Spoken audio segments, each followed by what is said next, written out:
성경에 나오는 민수기 하면 보통 인구조사? 이런 딱딱한 걸 떠올리시죠? 근데 사실 이건요, 엄청난 반전이 있는 드라마 같은 이야기입니다. 광야에서 40년을 보낸 두 세대에 대한 이야기인데 한 세대는 완전히 실패하고 다른 세대는 성공하거든요. 오늘 바로 그 차이가 도대체 어디서 왔는지 한번 깊이 파헤쳐 보겠습니다. 자, 이 이야기의 가장 큰 미스테리가 바로 이거예요. 아니 솔직히 몇 주, 빠르면 열흘만 걸으면 도착할 거리였거든요. 근데 왜 40년이나 걸렸을까요? 그것도 한 세대가 통째로 광야에서 사라질 만큼이나 긴 시간을요? 민수기가 제시하는 답은 놀랍게도 지도에 있지 않았습니다. 문제는 거리가 아니었던 거죠. 바로 사람들의 마음속에 답이 있었습니다. 이 책은요, 약속의 땅을 바로 눈앞에 두고 실패해버린 첫 번째 세대, 그리고 마침내 그 땅을 밟는 데 성공한 다음 세대, 이 두 세대를 정말 극명하게 비교하면서 그 이유를 보여줍니다. 자, 그럼 먼저 실패한 첫 번째 세대 이야기부터 시작해 볼게요. 근데 진짜 아이러니한 게 뭐냐면요. 이들의 시작은 실패와는 거리가 멀었어요. 오히려 완벽에 가까운 질서, 엄청난 가능성을 품고 출발했다는 겁니다. 한번 상상해 보세요.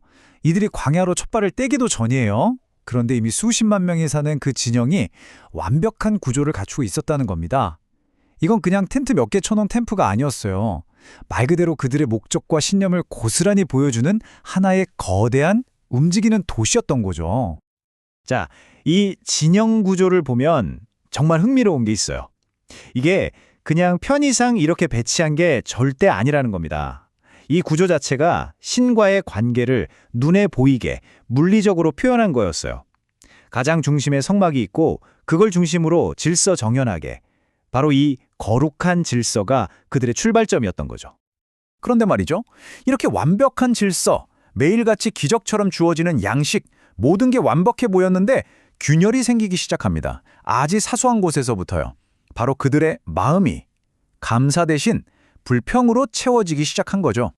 정말 아이러니하지 않나요? 끔찍했던 노예 시절의 기억이 지금 누리는 자유의 현실을 압도하기 시작합니다. 이들이 뭘 그리워했는지 아세요? 바로 이집트에서 공짜로 먹던 생선, 오이, 파, 마늘 이런 것들이었어요. 미래에 대한 위대한 약속이 고작 과거의 식단에 대한 그리움에 밀려나 버린 겁니다. 그리고 이 작은 불평은 결국 걷잡을 수 없이 커져서 그들의 여정 자체를 부정하는 끔찍한 외침으로 폭발하고 맙니다. 차라리 이집트에서 죽는 게 나았다. 우리를 다시 이집트로 데려갈 리더를 뽑자. 아니, 자신들을 구해낸 바로 그 노예의 땅으로 돌아가게 해달라니 정말 상상하기조차 힘든 요구 아니었을까요? 바로 이 지점이 핵심입니다. 이들은요, 미래에 대한 약속과 과거에 대한 기억이라는 두 갈래길에서 완전히 갇혀버린 거예요. 그리고 결국 그들이 선택한 건 비록 노예 생활이었을지언정 익숙했던 과거였습니다. 자, 이제 분위기를 한번 바꿔보겠습니다. 무려 40년이라는 시간이 흘렀어요. 그리고 이제 완전히 다른 생각을 가진 새로운 세대가 무대의 중심에 등장합니다. 이때부터 이야기는 정말 180도 달라지기 시작합니다. 생각해보세요. 이 새로운 세대는 광야에서 태어났어요. 이집트? 그건 그냥 부모님한테 들은 옛날 이야기일 뿐이죠. 돌아가고 싶은 과거, 그리운 과거, 그런 게 아예 없었던 거예요. 그러니 이들의 시선은 어디를 향했을까요? 당연히 오직 앞으로 약속된 미래를 향해 있었던 겁니다. 이 2세대의 미래지향적인 생각을 정말 제대로 보여주는 상징적인 사건이 하나 있는데요. 바로 슬로보낫의 딸들 이야기입니다. 이 5자매에게는 남자 형제가 없었어요. 아버지는 돌아가셨고요. 당시 관습대로라면 상속을 받을 수가 없었죠. 그런데 이들이 뭘 요구했냐면 아직 들어가지도 않은, 정복하지도 않은 바로 그 약속의 땅에서 아버지 몫의 땅을 달라고 요구하고 나선 겁니다. 이게 얼마나 대단한 믿음의 행동인지 아시겠어요?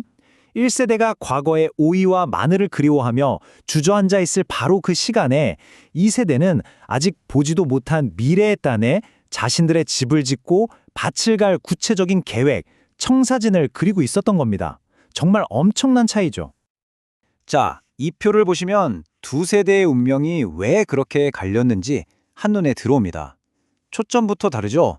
1세대는 과거, 이집트에 머물러 있었고 2세대는 미래, 가나안을 바라봤습니다. 태도도 달랐어요. 불평과 불신, 그리고 믿음과 신뢰. 그러니 그 결과는 어땠을까요? 한쪽은 광야에서의 죽음, 다른 한쪽은 약속의 땅을 눈앞에 둔 준비. 정말 모든 것이 달랐던 겁니다. 자, 그럼 이런 생각이 들 수 있죠. 그래서 이 수천 년 전 고대 이야기가 지금 나랑 무슨 상관인데 하고요. 왜 이 오래된 이야기가 오늘날 우리에게도 여전히 중요한 의미를 가질까요? 예, 핵심은 바로 여기에 있습니다. 이 40년간의 광해 여정을 그냥 옛날에 있었던 일로만 보지 않는 거예요. 이걸 우리 모두의 인생 여정을 비춰볼 수 있는 하나의 거대한 상징, 하나의 비유로 보는 거죠. 그래서 광야교회라는 말이 나오는 겁니다. 이게 무슨 뜻이냐면 우리의 삶이라는 게 어떤 시작점, 구원에서부터 최종 목적지, 약속의 땅으로 가는 여정이라는 거예요. 바로 그 중간지대가 광야인 셈이죠. 그리고 이 광야에서 우리는 첫 번째 세대처럼 과거에 얽매여 주저앉을 수도 있고 아니면 두 번째 세대처럼 꿋꿋이 미래를 향해 걸어갈 수도 있다는 겁니다. 결국 이 기나긴 광야 이야기가 우리에게 던지는 교훈은 아주 명확합니다.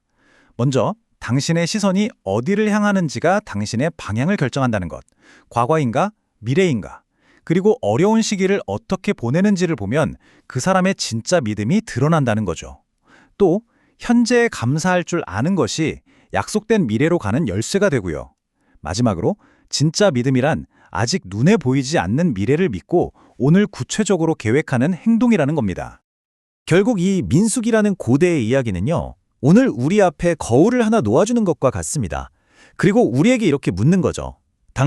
당신이 속한 공동체는 지금 어디를 보고 있습니까? 혹시 편안했지만 돌아갈 수 없는 과거의 기억에만 얽매여 있지는 않나요? 아니면 불없이라더라도 믿음을 가지고 미래를 향해 한 걸음 내딛고 있나요? 그 선택의 모든 것을 결정한다는 이 오래된 지혜는 수천 년이 흐른 지금도 우리에게 똑같이 유효합니다.